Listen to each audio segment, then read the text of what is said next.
Hi guys, and welcome back to Castmilk Youth Complex's very own podcast, The Milk Round. We're on episode 44 in season 4, so welcome back if you're a regular viewer. If this is your first time viewing, go and check out all our other YouTube videos. You're probably on our account just now, so if you can subscribe to that, like our videos, ring the bell for notification, and share all our videos far and wide. We share them too on our social medias, and you can get us on our social medias at... It's Facebook, Kelly Youth Complex Staff, Twitter, Youth Complex CYC, Instagram. That's a new one. That's the newest social media trend out there, Instagram. It's very similar to Instagram. And also there's TikTok as well, which is both youth_complex. And it's just, Instagram, it kind of throws us off. It throws us off like every week because we record these podcasts on Zoom. Other video conferencing softwares are available, but it's had an update recently. So anytime we hit record, this wee woman's voice comes in and we're the only ones that hear, this meeting is being recorded. So the last couple of weeks it's happened and we're all a bit like starting to laugh. So we always look a bit strange. The last few weeks we've always looked a bit strange at the start of an episode is because the woman's talking in her ear. This meeting is recording. It's a wee bit like your Milk Round intro that you made. It sounds a bit like that wee voice at the start. I actually got her in. I had to pay her though, which was dead expensive. Totally worth it, I would say. I am a girl off of Zoom. I am here to do your Milk Round jingle. I wonder if she's quite famous. Has she got an Instagram? Has she got one of those? She's not on Instagram because everyone's on Instagram, but she's starting her own new trend. She's on Instagram. Aye, yep. Loving it. She must have shares in it or something. Great start. We're doing well without Kirsty. So last week was our big birthday episode, so if you can go and check that out, that would help us out a lot. That's getting some views up as well. We're looking to do that on all our videos, so keep an eye on our YouTube, and as we said, subscribe and ring the bell, because that'll help you be the first to see our videos. And we're hoping, like we said, to put more content than just the podcast out there. So if you've got any ideas for videos that you'd like to see Castmilk Youth Complex YouTube put up, give us a shout on our social medias. So this week we've got a couple of topics to cover, and the first one we thought we would cover is, because it's the month of June, it is a month of Pride, Chris. So Pride is the month that for people of the LGBTQI plus community. I hope I got that right. Sorry if I didn't, and somebody can correct me. Where they just celebrate the fight for equality for people within that community, and everything, all their successes, all their achievements in the past, and their achievements of their fights for equality and the protests that have maybe gone on. Have you ever been to a Pride event, Chris? I haven't personally, but my wife and my daughter went to quite a few of them in the lead up to obviously lockdown. Everything stopped, so they were actually in the procession because the company my wife worked for was like one of the major sponsors of the event. Aye. So they had like kind of slots on, so they actually did the parade right up to I think it was up at the West End. It ended up at the West End one year, and then it ended up somewhere else at Glasgow Green, perhaps, or George Square or something. Aye. So yeah, no, they've taken part, by all accounts. Really fun day out, especially if you get the weather. If the weather's like what it is right now, then it's brilliant. But perfect. And Substitute, I'm assuming, and Substitute have been able to have these big, large-scale events. They're having a full month of kind of coverage and raising awareness and celebrations as well, I would say. So, and you'll see that all over social media and in the actual media, like news and online and things like that. So keep an eye out for things that are going on. I didn't mean to go to a Pride one time, but I ended up in a Pride in the parade and stuff like that. We went to Rome 2 years ago. It must have been 2 years ago because you couldn't have went last year. And on the first day, we were just walking about, trying to see some sights and things like that. Went up to the Spanish Steps, came back to our hotel, and Pride was going on in the city of Rome, and it was amazing. So it was, like you said, it's just a happy party atmosphere, and everybody's so welcoming and things like that. So if there is something going on in your community, or if there's something on an online community that you guys follow, then check it out, because there'll be a lot of virtual stuff, I'm guessing, as well, Chris. I think so, yeah. There seems to be already quite a lot of stuff on our... I think that we've put some stuff up on our social medias, so yeah, you'll be able to find it. And I think Pride Glasgow had done a TikTok drag race challenge.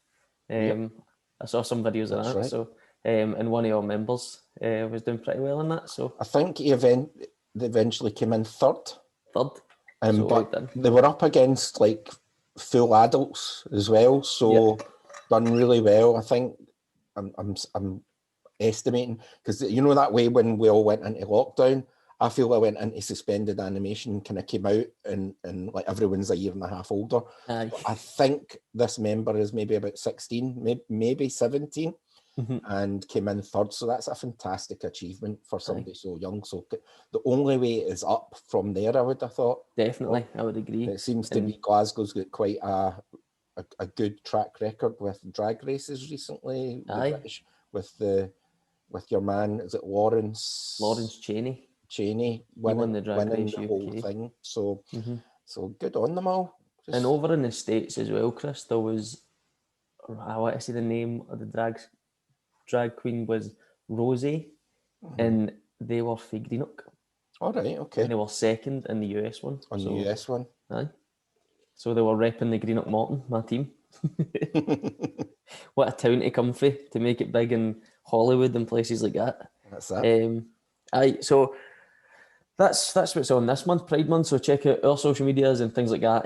You'll see things going about all the time. And if you have been checking out social media and the news recently, you'll know that Glasgow finally moving into Tier 2. So by Friday night, midnight, we'll be in Tier 2. What does that mean, Chris? Like what comes along with being in Tier 2? So Tier 2, you're putting me on the spot here, Lee. So off the top of my head, I believe that means you can meet people inside your own house now. I think it's six up to two households or something. Two households, right? Okay. I'm not sure, but it means you can have people inside now. It means that you're not just sitting out in the garden. But quite frankly, in this weather, why would you want to sit inside? Do you know what I mean? This might have been really pertinent a couple of weeks ago when it was like, it seemed like May was something a bit like October or November. It was just a bit cold, a bit dreich.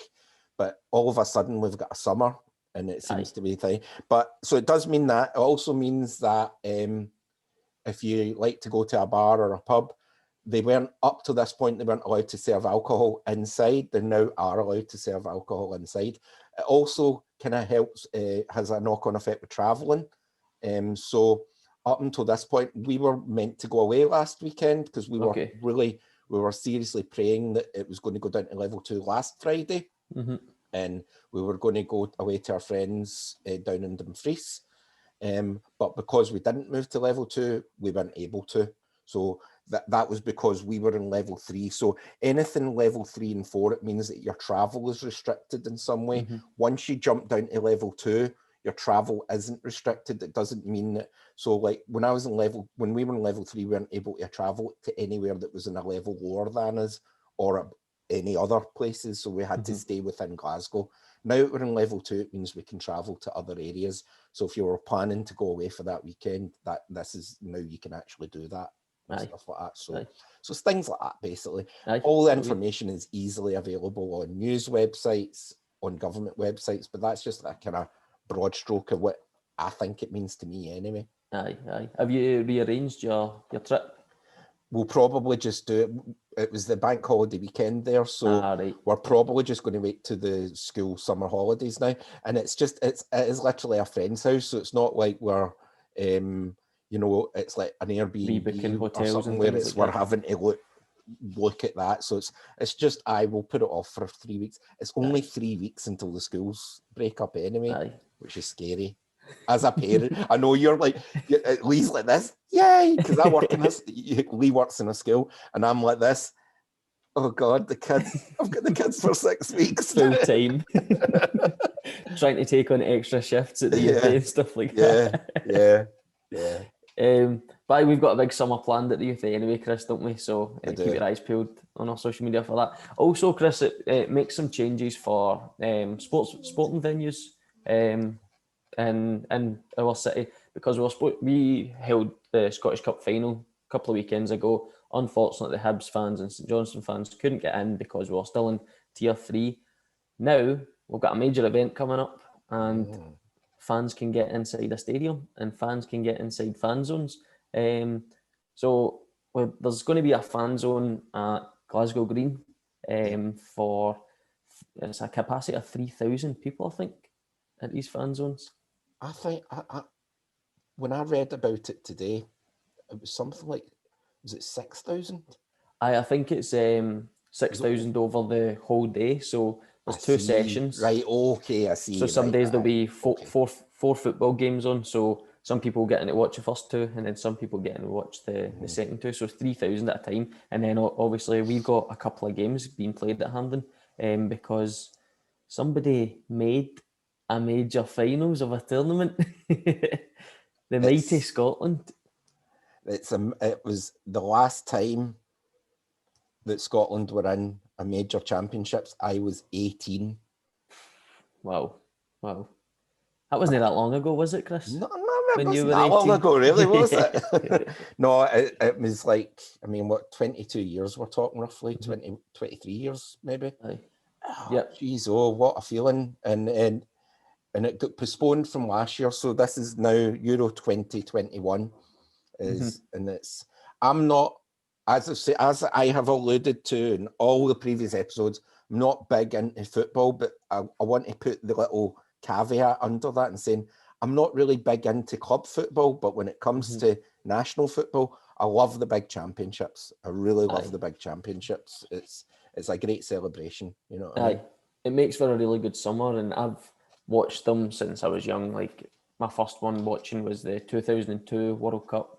So Scotland weren't at that. No. Then I watched the 04 Euros and Scotland weren't at that. Then the 06 World Cup. We didn't make that either. Then the 08 Euros, did we make that one, Chris? No, we never made that. 2010 World Cup, 2012 Euros, 2014 World Cup, 2016 Euros, 2018 World Cup. We never made any of them. And then Big Davy Marshall saves a penalty against Serbia and sends us through. And it's quite good that we're getting to host two games of our group stage at Hampden. So I'm hoping there's a wee bit of a buzz about the city. The Euro fan zone will be brilliant at Glasgow Green as well. And hopefully we can get a couple of goals and maybe even sneak a win somewhere in our group. Who knows? Limitless possibilities. I'm just happy to be there in the first place. As you, it's quite funny because you must have started watching national competitions just after 1998, which was the last time that we were in the World Cup. And really, it's been more than a barren patch. You wouldn't have thought back in 1998 that is going to be the last time that you see Scotland in a major championship until 2021. I would have laughed in your face if you told me that at the time. Because we used to make them quite frequently. Well, this is it. And I've got a little thing here. So let's talk about the Euros. The Euros first. So, who do you think's the favourite? And I'm looking up Ladbrokes now, betting odds. Who's the favourite to be outright winner currently? As we speak, it's between two right now, I think. So I don't know who's maybe edging it. Maybe England have just brought their squad out, so maybe France have overtaken them because I don't think their squad's great, to be honest. So I'm going to say France are the favourites. Well, you were actually correct. The kind of what you're thinking the first time round. Joint favourites are England and France. Right. Okay. With the world number one ranking team, Belgium, just behind them. So, but interesting. It seems like it's going to be quite a kind of open competition. England probably are in Scotland's group as well, which this is going to be an actual. So I think the last time competitively Scotland and England playing in a finals, I'm not talking about qualifiers and like that, was 1996 in the Euros. And the Euros, and Gaza completely destroyed us in the Euros. He put it over Hendry's head and volleyed it into the back of the net, didn't he? And done the dentist chair. It was sickening. Could you imagine being an England supporter and watching that? You'd be in rapturous applause, but it was heartbroken, and maybe for a lot of Rangers fans at the time as well. Because I believe, was he still playing for Rangers at that point? Still at Rangers in '96 because he was there for 9 in a row and left for the 10 in a row season. Yeah. So Rangers didn't end up winning the 10 in a row. Uh-huh. But the last time we played them in qualifiers, there was an amazing game at Hampden where England went 1-0 up and we got a free kick in like the 86th minute and Lee Griffiths stepped up and equalised. A couple of minutes later, the 90th minute, we get a free kick at the other side and Lee Griffiths decides, I'll hit this one as well, and puts it past Joe Hart. And I remember the pub corner I was in erupted, so it did. I had never seen anything like it before.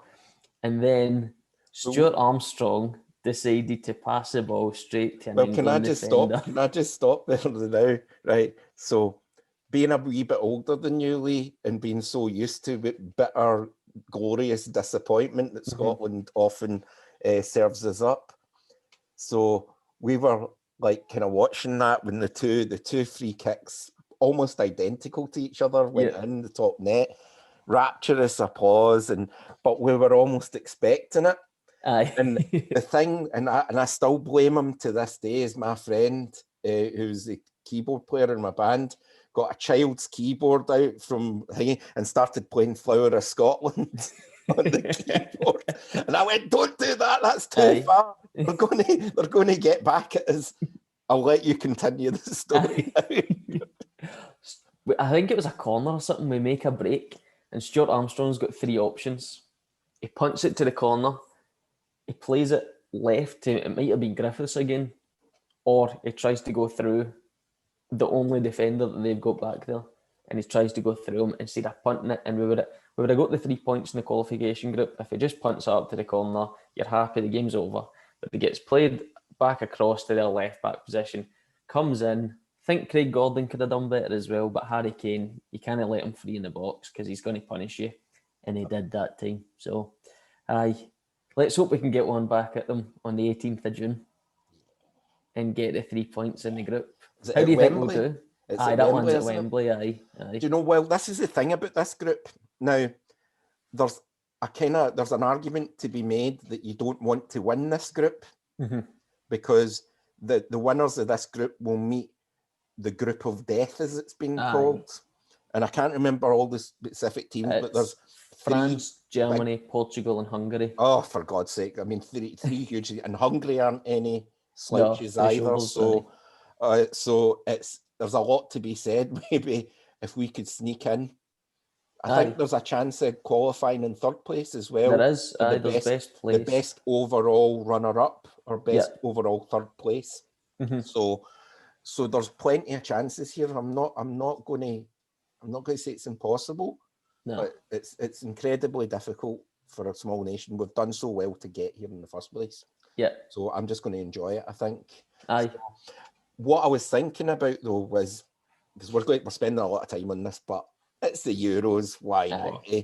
So I was like, you know something, I'm going to get like a Scotland top or something like that. Right. Yeah.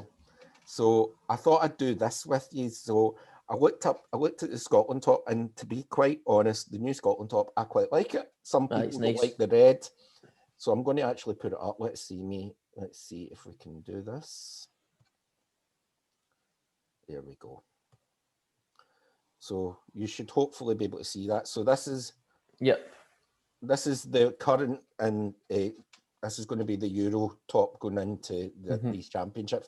Some people don't like the red in it. I think it's quite smart myself. I think it's smarter than a lot of the ones that we've had in previous. So then I went to look up, how much does it cost? Do you know how much it costs, Lee? I do, because I looked it up recently as well. With the £72. That's with the Euro sticker. Aye. You're going to want the Euro sticker, aren't you? Aye, of course, aye. I mean, it's like, of course you're going to want the Euro sticker. So, so I don't know about that, to be honest. So I was a wee bit like, right, what do I do here? Do you know what I mean? So I thought, let's look at the retro tops here. Because I'm not willing to pay £72 for it. I'm sorry. No. Some people might. I'm not. All power to you if that's what you're into. That's fair enough. But there's been some great football tops in the past. So Aye. the ones that I'm going to show you are all from qualifiers, like from qualifying for tournaments. Right. So on the far left here, we've got the 1967 shirt, which is quite cool. I quite like it. So 67 was a really good year in Scotland's history because the Old Firm both made a European final. Celtic won theirs, won the European Cup, being the first British club to do it. And England had just won the World Cup in 66. Right. Scotland went down to Wembley and beat them 3-2 at Wembley. So we were the unofficial champions of the world at that point. Aye, because we beat them after the World Cup. I remember that, yeah. It was quite a big margin as well, wasn't it? Did you say the score there? I think we beat them 3-2. I don't know if it's 3-2 or 3-1. Because I remember my dad mentioning that, because that was all stuff from his era.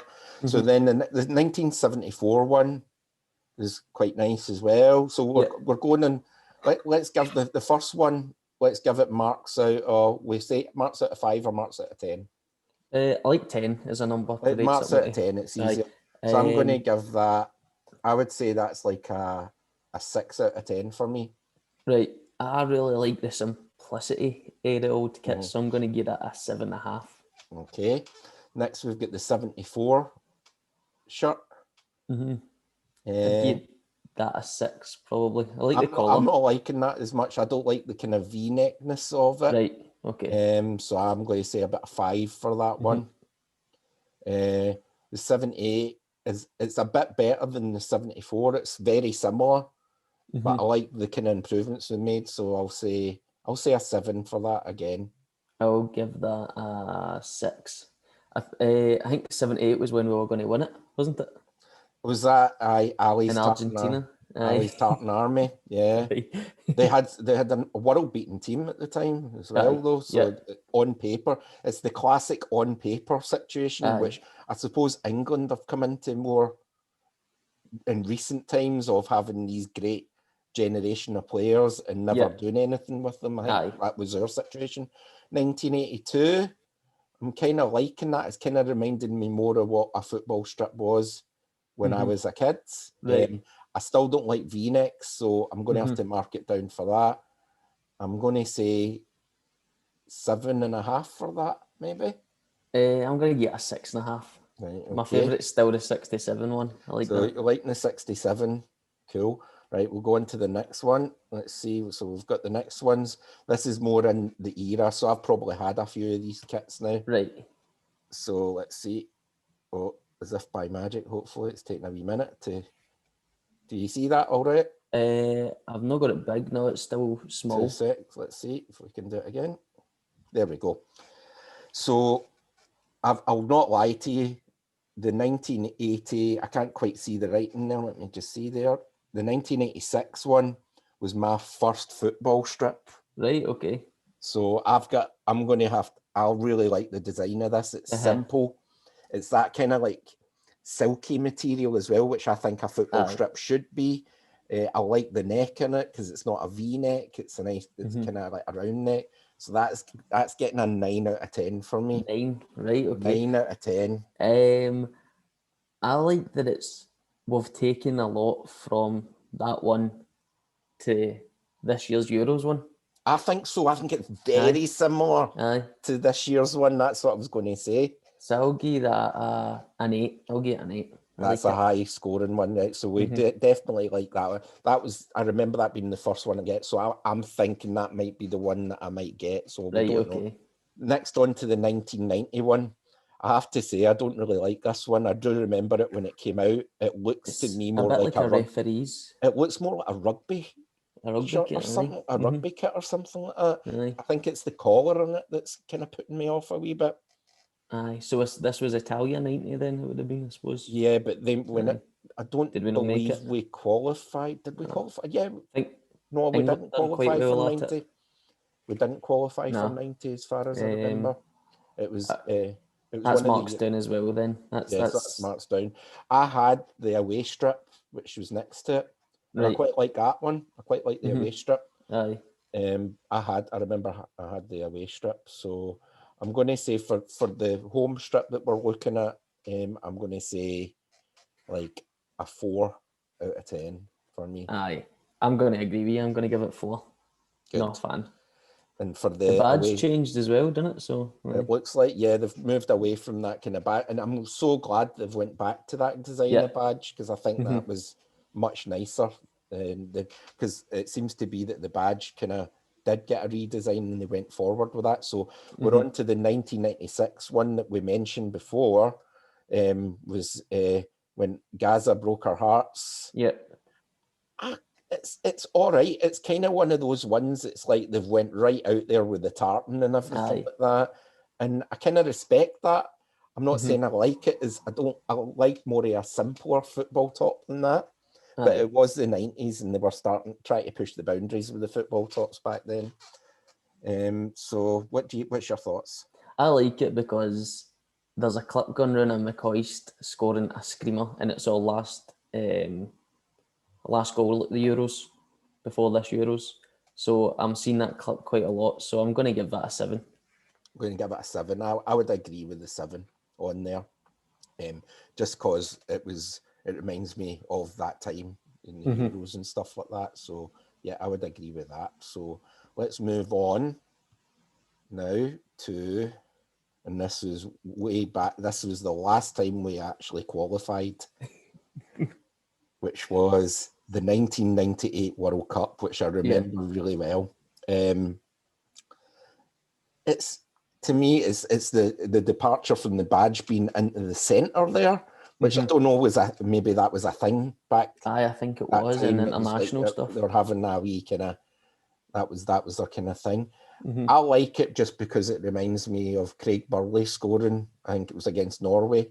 Right. And he kind of batted the corner flag and stuff like that. And also, I think we went 1-0 up against Brazil. We got a penalty against Brazil. John Collins penalty. John Collins, and that just made them angry. Aye.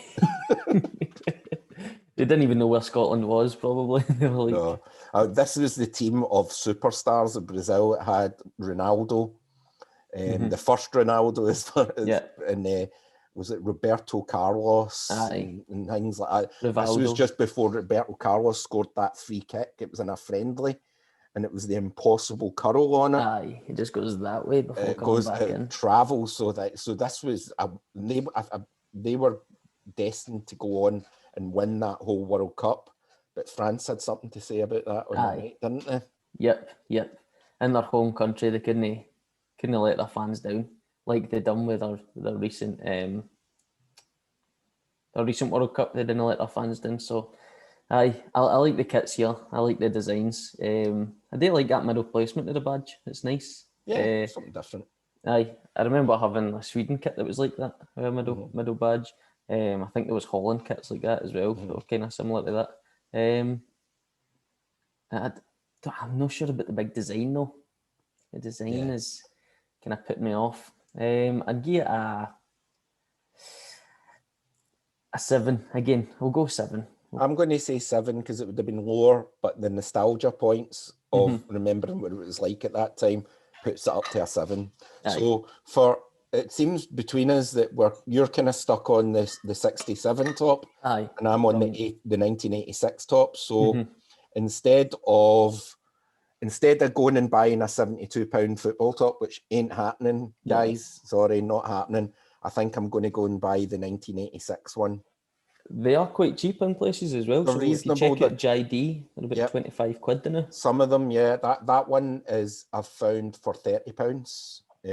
But the ones that some of them are as low as 25 as well, which is more what I would expect to pay for something like that. I think normal football tops are about £50 or something like that. But £72, I think, because JD Sports have got an exclusive deal with Adidas. I think they thought, well, we'll just be able to pump up the prices for it. So probably. Anyway, we spent a bit of time on that, but it was worth it. When Scotland are at a major tournament, you've got to spend some time on it. So we'll probably be chatting about it in the next couple of episodes as well, because our first game is on the 14th of this month. So we've got 2 weeks to go until Scotland kick a ball at the tournament. The tournament kicks off on the 11th with Turkey versus Italy, I think it is.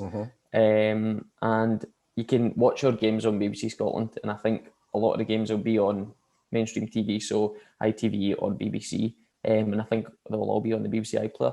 Unfortunately, our first game is at 2 p.m, Chris, so it's during work/school time, but we might be 2 p.m.'s awkward as well for me, because I'll make sure I've got the day off for that, but the school run starts at 3 o'clock roughly, so that's murder. So that's going to be murder. So get them home, just sprint them home. Middle of second half or something. Aye, and watch it on my phone, I suppose, when I'm waiting the bell going and stuff like that. But yeah. So I think the Italy-Turkey game will give us a good idea of where Italy's at, because I think Italy's a real dark horse in this competition. They had a great qualifier, because they had a really great qualifiers, and you can never sell a team out like Italy. They've not been on form in recent times, but I might be a good outsider if you were wanting to back an outsider. I've got another outsider, and I don't know why. It's just I feel like this tournament could be one where one of the top 4 or top 5 don't win it. And this team have always been there or thereabouts, near finals and semi-finals. It's Holland. And we're playing them right now as we're recording. So Scotland are playing them, so we'll be able to kind of judge how they are. Tell you how good we are or how good they are. So when this goes out, we'll be able to know the result. Will we make one prediction then of who's winning it? I'm going to go with that. I'm going to say Italy. There you go. I'm going to go Holland as well. I've put a wee bit of money on them, so I'm going to back Holland for it. I'm going to be putting my bets down next week, I think. Because that's the only time I do have a bet is with these kind of big championships. The big tournaments. So it's good. It keeps it interesting, doesn't it? So cool. that will be what's on our telly in the future then, in the next couple of weeks. But what has been on our tellies this week, Chris, as we move into what's on my telly and what's on my belly? So what has been on your telly this week? So what's been on my telly? So I've been on a complete Marvel tip because I've watched so many of them over the past few months and not been able to bring it up here. So the last couple I've brought up WandaVision, The Falcon and Winter Soldier. We've got Loki starting next week, which I'll tell you what I think about that initially. What I've noticed with the TV programs is they do start off quite kind of slow and then really kick into gear as the series goes on. But what I've also been watching, which is really geeky stuff, is the animated version of Avengers. Right, okay. Now, I just think this is cool for anyone that's really into Marvel. It gives you an idea of the expanded Marvel universe, about characters that haven't featured in the films or the TV shows, or also characters that have featured, and it gives you a background kind of information on them. And maybe a lot of the animated stuff is very much based in the source material of the comics. So when I've been watching this, I've noticed that there's been kind of things with when the Civil War, Captain America Civil War one, when it's like him and Iron Man are going up against each other. They touch upon that in the animated series, but it's nothing like the films. Right. And in some ways, probably nothing like the comics, but it gives you a different take on it. And there's this different things. So I've been watching that. If you're really into Marvel, it's worth watching. It's kind of just stuff that you can put on in the background, but it's good. It gives you an expanded appreciation of all the other characters that might potentially appear in future films and TV shows. So go and check that out. It's on Disney Plus. There's a whole myriad of animated properties on there. There's a Guardians of the Galaxy animated series that's meant to be pretty good as well. It's definitely something that I can wholeheartedly recommend to all our members. It's completely safe. It's all very universal kind of stuff. So check that out, I would say, if you're into that sort of thing. Nice one. What's in your belly this week? What's in my belly? So I did a wee thing this week where I've ordered, Hello Fresh. So a Hello Fresh box. Somebody was speaking about it recently. So what it is basically it's an online food ordering thing. So you get to choose anything from 2 up to 5 meals for anything between 2 and 4 people. Right. And you get a good wee opening offer, so you get half price for your first box, and then 35% for your next 3 after that. And what it does is it's all the ingredients are in the box. It's all packed. It's in a kind of ice thing. It's all refrigerated and stuff like that. And it's basically every part of the ingredient that you need to make that dish with an instruction card. So this is good for, I would say, for people like myself, where you think you're maybe stuck in a rut with certain things and that you buy out the same things in the supermarket every week. This gives you a chance to maybe think of new things to make or eat. It's dead easy to use as well, so you don't need to be like a master chef to cook the things either. And everything's individually measured out, so there's no waste or food waste involved in it and stuff like that. So I had my first one tonight. It was a sticky beef with rice, and it was nice. It's something I could easily make myself. I had the ingredients in my cupboard, ironically, that I could make the sauce and stuff like that. But I think it's really good for people that aren't confident in the kitchen as well. Yeah. So if you're not that confident, and you maybe like you've got a partner who's always like, you never cook, you never do that, but you do, right? You get a wee Hello Fresh box, but you don't tell them. Right? You don't tell them. Got all the food hidden away in the fridge, and you produce them this nice meal, and you go, what do you mean I don't cook? There you go. There's your dinner right there. That's what you do. That sounds good. So is that online? You order that? Online, yeah. So you can get them. There's a couple of different services, but that's the kind of most well-known and easily accessible, I would say. Most choice as well. So you can get, it automatically defaults to like however, say I chose 4 or 5, and it automatically defaults, but then you can take them off your list, and there's a list of about 30 other options, and you can exchange them for the thing that you prefer and stuff like that. So I kind of vetted it with like my daughter, who's quite fussy sometimes, to make sure that the things I was getting she would at least try. So that worked spectacularly unwell today, because when I cooked, she went, I'm not eating that.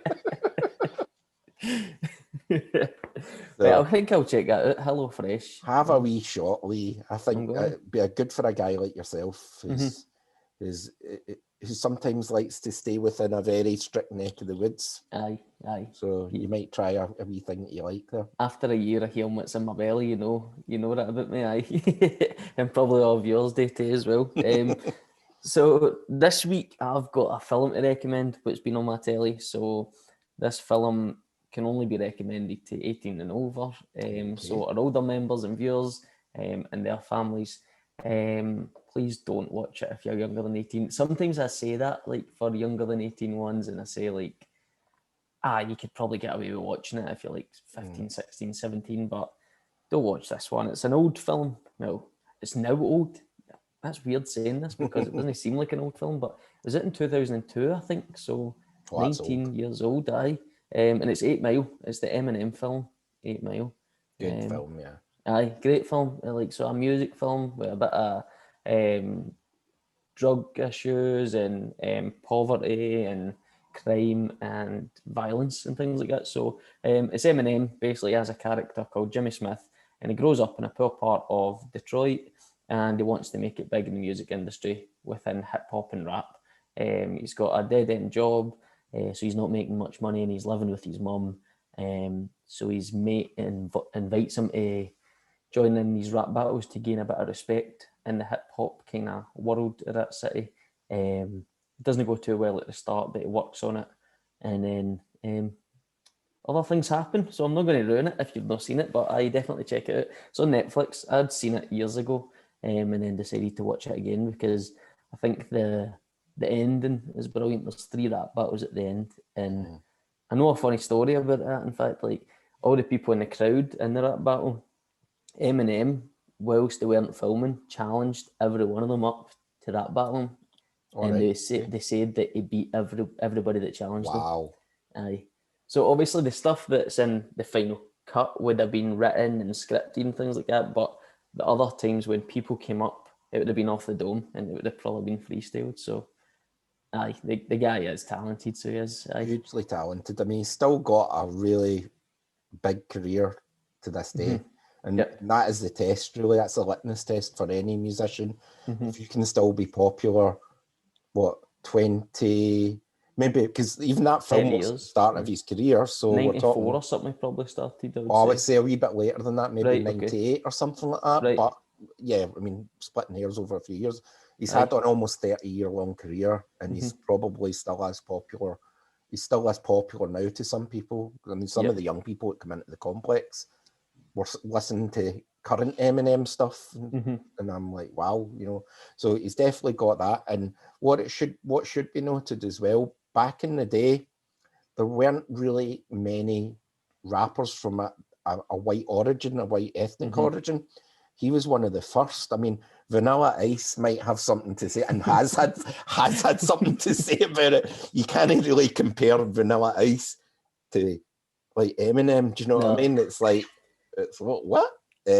But he was like one of the first to kind of break through. So it's a testament to the guy's talent.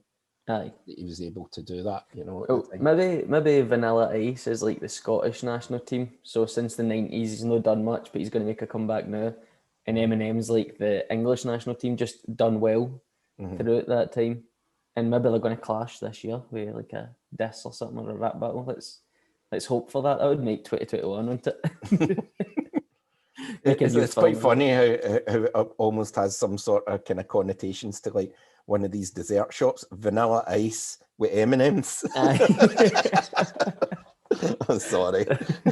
No, that'd be a good name for one actually, because there was a classic one down at Battlefield Road. I don't know if you've ever seen it. It was called A Wafer, a Cone. A Wafer, a Cone. Brilliant stuff. I love stuff like that. So that's what's on my telly. As I say, don't watch it if you're not under 18. If you are under 18, sorry, because there's maybe stuff in it that you should wait until you're a bit older to see, more for mature audiences. And then what's in my belly this week? So as it was a bank holiday weekend, Chris, I took it a wee bit too far with my eating. I ate out quite a lot, so I did. So I had a Nando's one day, I had a chippy another day, but the one I want to talk about, and I shouldn't have went into this area because it's South Lanarkshire and I'm from Glasgow, but I had to do it. I went for a steak pie at Dr. Gorman's. I don't know if you've been to Dr. Gorman's, Chris, but their steak pie it's not the Croft steak pie, but it's up there, so it is. Now, I used to go to Gorman's regular, right? And then I think it changed hands, or it shut down for a long time. It then did. Got out of habit. Came back as 38 Queen Street or something, like a wee cafe kind of style. Right. And now it's back as Gorman's, so it is. Right. Okay. And is it? There was one thing that I always ordered off. It was like called a Thai chicken, and it was like it was like a satay, but it was kind of creamy, rather creamier than a satay. They still have it. Do they still have it? Aye. Oh, that's still on the menu. I'm going right down there, and that's it. That's it, Lee. You've got me there. And we're tier 2 as well, the same as them, so you can travel. Aye, you can go to South Lanarkshire if you're from Glasgow. Not like Lee. I know, it was a bank holiday weekend. I thought, I've got to take one wee risk.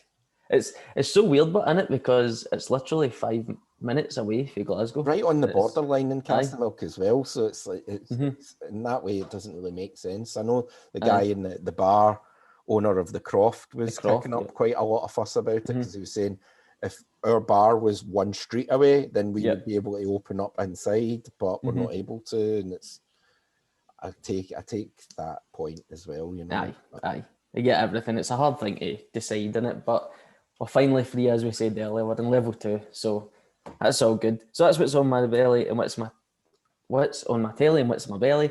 If you want to tell us what's on your telly and what's in your belly, leave it in the comment section down below, or get us on our social medias. You can tell us on there, and we'll maybe give you a wee shout out as well. And if you're looking for any recipes or anything as well that maybe Chris has perked your ears with, or perked your belly up with that sticky beef, he might be able to tell you how to make that. And we can get Stacey making it in the complex as well. That sounds good.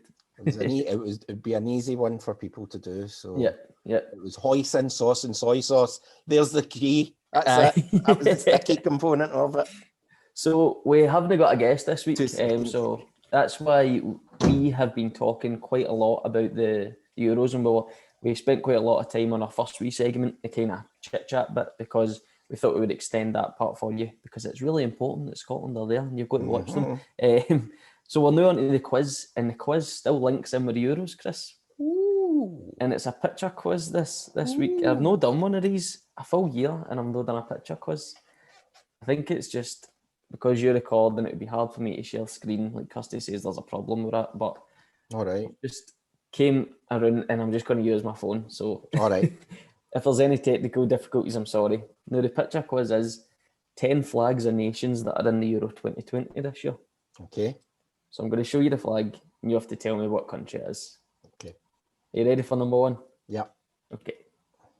Oh, that is Turkey. Turkey is correct, yep. So they will be playing the first game against your favourites, Italy. Is that Finland? Finland is correct, aye. Finland don't make many major tournaments, but... I was torn quite a between good that and team, Iceland, and I remembered it wasn't Iceland, because Iceland's completely different to that. Mm-hmm. They've got quite a good squad. They've got Glenn Kamara from Rangers and Timo Piku from Norwich, who was at Celtic. So they might do all right. This is the next one. That's the Ukraine.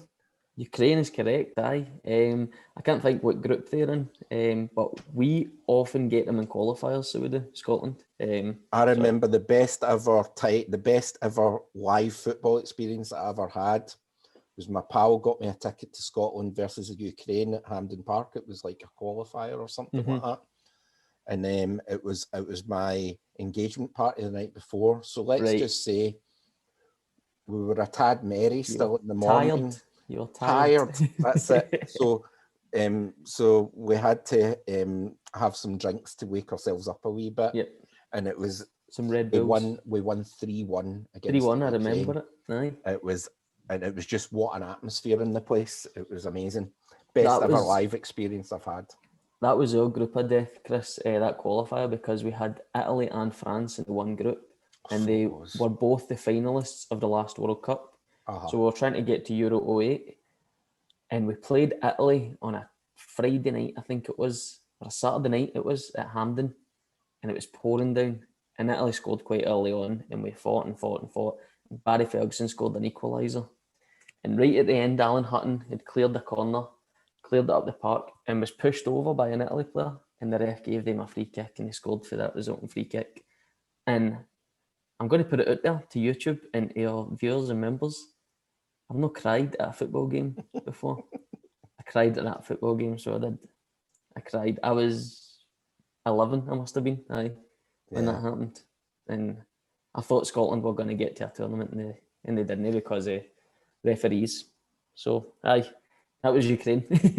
That was Italy, no, but But it was Ukraine that same qualifying campaign, yeah. Spectacularly defeated as usual. As always. This is the next one. So this one's weird because it's been blocked out, so it should be like that. That's Belgium, isn't it? Or is it Germany? It's one of the two. So if I held it like that, I think it would be Belgium. It's Germany then. Aye, Germany. So there we go. Next one. That is Portugal. Portugal, who might have a chance as well. They won the last Euros, I'm sure, in France. Eder, who's never scored an international goal, scored to win 1-0. My take on Portugal, Lee, before you show me the next flag, was there was obviously in our barren period when Scotland wasn't qualifying, the only thing we were left to do is wallow in the satisfaction of seeing England getting eliminated from. Yep. And so my go-to bet was they met Portugal a couple of times. Was that Portugal would eliminate England from, and that was my go-to bet, and that came up 2 times in a row. Two times for 2 championships in a row. I think it was Euro 04 and World Cup 06 they played them. Rooney got sent off for fouling Ronaldo, and Cristiano Ronaldo was his teammate at the time. Yeah. And there's a video of him giving a wee wink as if like, I've just done you there. The next one is this country.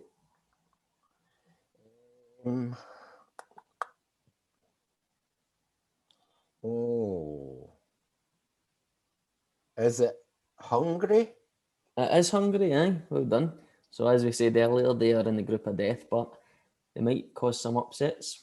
Next one, we've got 4 left. So this is your next one.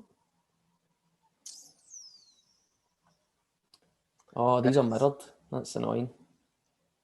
All right. Is it coming up wrong? Aye, so I think it should be showing blue here.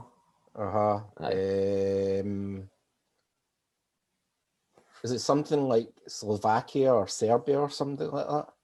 It's no. If I say, I'll give you one more chance and I'll say they're in our group. Oh, it's Croatia. The other one, it's the Czech Republic. Ah. Aye. Croatia have similar colours, red, white and blue. But aye, that's how we play in our first game, Czech Republic. This one, I would say, I'm going to leave that one, it's probably the hardest. This one, who always managed to make championships. Is that Austria? It is Austria, aye. They're always there somehow. And I think they have. They've got Haaland. a pretty good team though. Aye. Recently, I know that when Haaland's they were in the same group as Germany in one of the previous champs, and Right. they were like, it was like here and this might be an upset here. Do you know what I Aye. mean, against Germany? Aye. So yeah. Aye. This is the next one, second last. So again, this should be here, but it's mirroring it. Right Is now. that Croatia? No, it's not Croatia, no. You'd said it, I think, for... Is it Serbia or something like that? The other one you said? Slovenia or... Slovakia. Slovakia, yes. Who also make quite a lot of tournaments. Yeah. Somehow. I think we had them in a qualifying group at one point recently. When we had England as well. I think we had England, Slovenia, Slovakia, and that one we were talking about with the Griffiths free kicks. And this is the last flag, probably the hardest one, and it's no Tunnock's caramel wafers.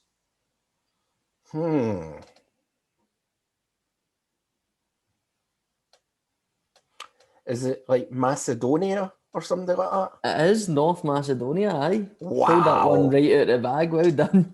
So 1, 2, 3, 4, 5, 6, 7, 8 out of 10, Chris. Got to be happy with that.